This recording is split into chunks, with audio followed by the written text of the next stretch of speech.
Hello everyone, नमस्कार। मुकेश सत्रावल आज की इस क्लास में आप सभी का स्वागत करता हूं, जिसमें हम सोल्व करने वाले हैं वर्षन नंबर 29, 30 एंड 31। तो शुरू करते हैं आपका अपना ये वीडियो।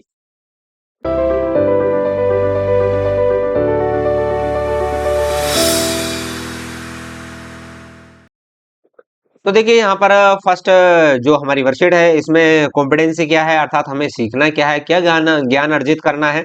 पिक्चर कॉम्प्रिहेंशन, अर्थात जो पिक्चर दे रखी है उसको हम समझ सके। Right simple sentences about the picture, और पिक्चर को देखकर हम उसके बारे में सिंपल सेंटेंसेस है वो लिखना सीख सके। इस वर्कशीट के माध्यम से हमें ये सीखना है ना।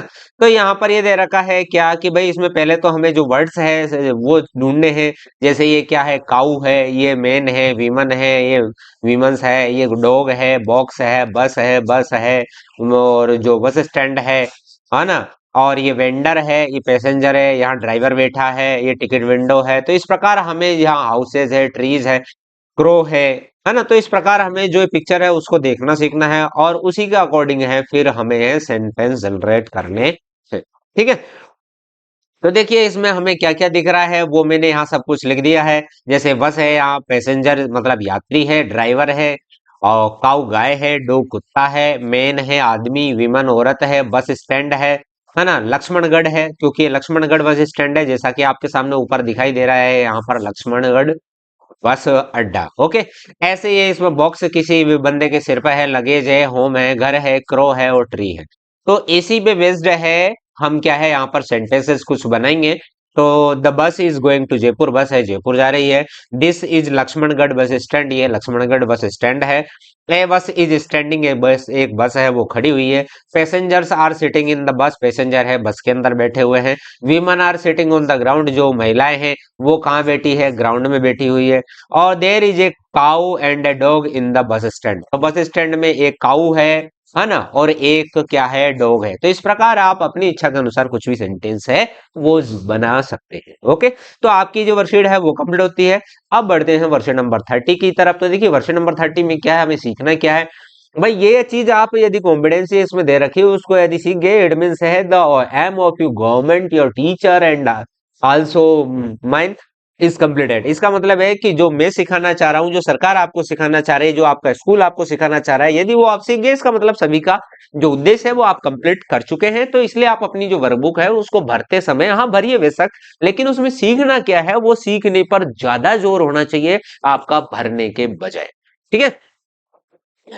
तो देखिए रीड टेक्स्ट, टेक्स्ट को रीड करना है विद कॉम्प्रिहेंशन, समझ के साथ। आइडेंटिफाई मेन आइडिया, और जो मेन आइडिया है, मेन विचार है इस पैसेज का, उसको हमें समझना है।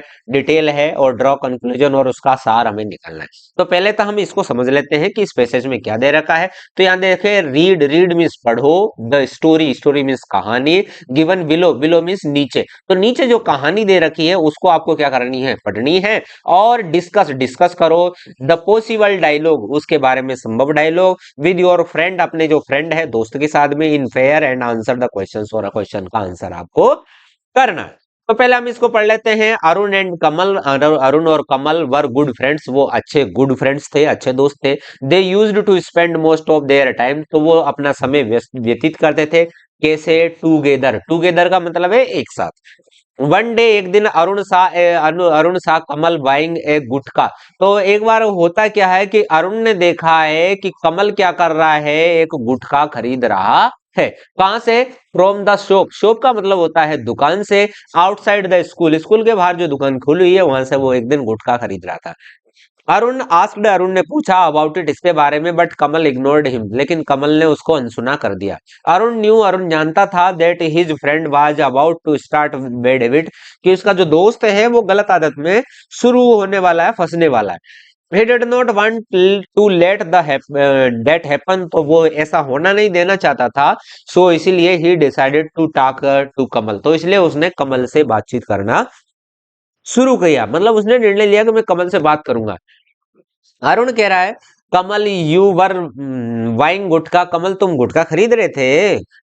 It is not good for your health, ये तुम्हारे स्वास्थ्य के लिए ठीक नहीं है, कमल कह रहा है। बट लेकिन I eat only a small amount of it, अरे यार जरा सा ही तो खाया, उससे भी क्या मरते हैं क्या।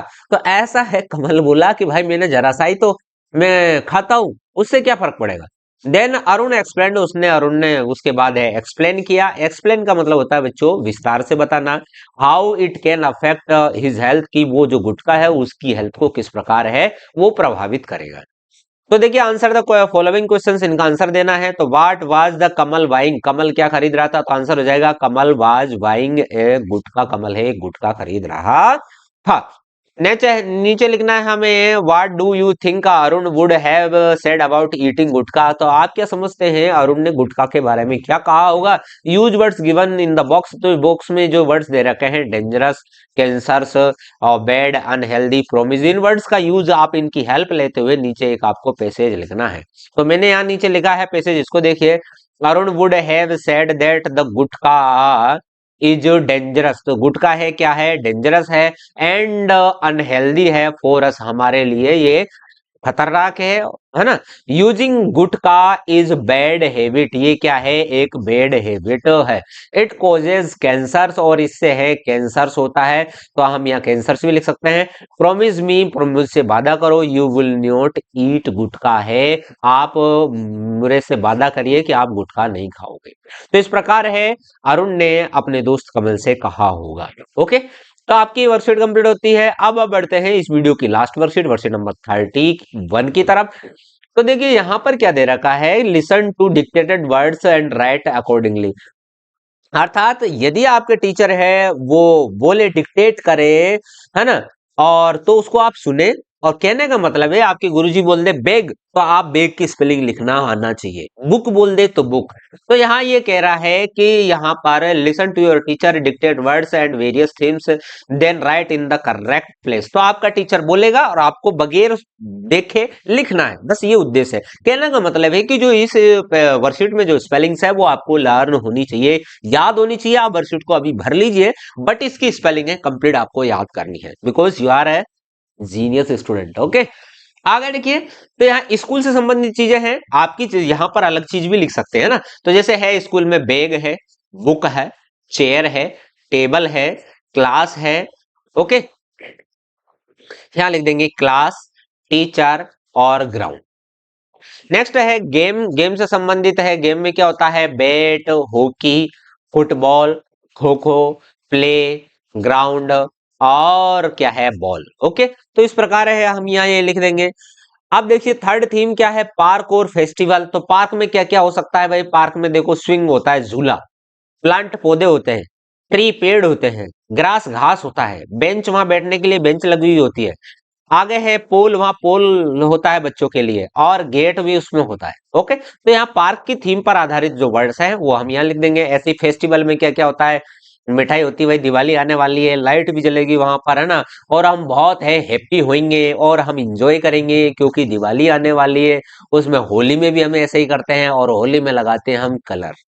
ओके, और लास्ट थीम है हमारी क्या, होम। तो होम में क्या क्या होता है भाई, हॉल भी होता है, एच ए डबल एल, है ना, इसको बोल मत कर दीजिए, है ना, थोड़ा मैंने गलत जगह वो कर दिया, हॉल। ठीक है, तो है वॉल दीवार होती है, रूफ छत होती है, फ्लोर फर्श होता है, आगे है ऐसे ही किचन होता है और उसमें दरवाजा होता है। और ये यहाँ पर थोड़ा सा मिस्टेक है, रूफ छत लिख दी मैंने, है ना, तो यहाँ रूफ हो गया, यहाँ रूफ हो गया, तो दो दो हो गया। तो यहाँ या रूफ ना लिख के आप लिख दीजिए विंडो, WINDO विंडो। ओके, तो इस प्रकार my dear students, dear friends, आपकी जो वर्कशीट है, वर्कशीट नंबर 29, 30 और 31 है वो कंप्लीट होती है। अगले वीडियो में वर्षन नंबर 32, 33, 34 के साथ आपसे फिर मिलते हैं। तब तक के लिए जय सिया राम।